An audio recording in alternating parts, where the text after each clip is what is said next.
क्या आपको पता है कि जो ज़ोयन की मदर है वो गू क्लैन से बिलोंग करती थी और जो ज़ोयन के फादर थे वो ज़ाओ क्लैन से बिलोंग करते थे।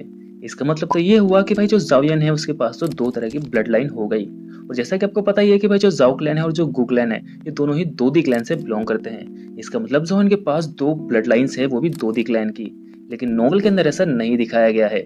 नोवेल के अंदर हमको ये बताया गया है कि जो ज़ाओयन की मदर का ब्लड लाइन था वो बहुत ही ज़्यादा डाइल्यूटेड था, जिसकी वजह से ज़ाओयन के पास सिर्फ एक ही ब्लड लाइन आती है और वो है ज़ाओ क्लैन की।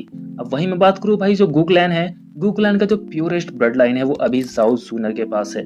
चलो ये तो बात हो गई फिर ब्लड लाइन की, लेकिन मैं बात करने वाला हूँ कि ज़ाओयन की मदर और याओ चेन के बीच जो रिलेशनशिप था। भाई ज़ाओयन अकेला वो बंदा नहीं है जिसके मास्टर याओ चेन थे। याओ चेन ने ज़ाओयन की मदर को भी एल्केमी सिखाई है।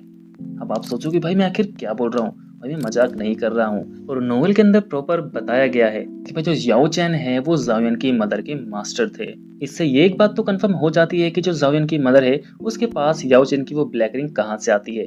बेसिकली जब याओ चैन मरते हैं तो वो अपनी सोल को उस ब्लैक रिंग के अंदर डालकर उड़ते हुए चले जाते हैं ज़ाओयन की मदर के पास। और जब ज़ाओयन की मदर उस ब्लैक रिंग को देखती है तो वो समझ जाती है कि ये तो मेरे मास्टर की रिंग है और वो उसको अपने पास रखती है। और जो उसके मास्टर होते हैं ज़ाओयन की मदर की जो सोल पावर होती है, जो उसकी दो की होती है उसको धीरे धीरे एब्जॉर्ब करते रहते हैं, जिसकी वजह से ज़ाओयन की मदर की डेथ हो जाती है।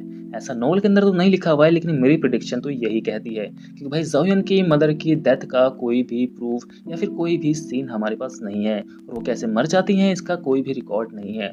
और जब ज़ाओयन की मदर मरती हैं तो वो उस रिंग को अपने बेटे को दे देती हैं ताकि उस रिंग के अंदर जो उसके मास्टर की सोल है वो जिंदा रह सके उसके बेटे की डोकी को एब्सॉर्ब करके।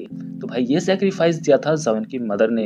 वैसे आपको क्या लगता है, ये जो कुछ भी हुआ सही हुआ या गलत हुआ? कमेंट बॉक्स में बताइए। और अगर आपको हमारी वीडियो पसंद आती है तो लाइक शेयर कमेंट जरूर कीजिए ताकि हम आपके लिए ऐसे ही कंटेंट लेकर आते रहे।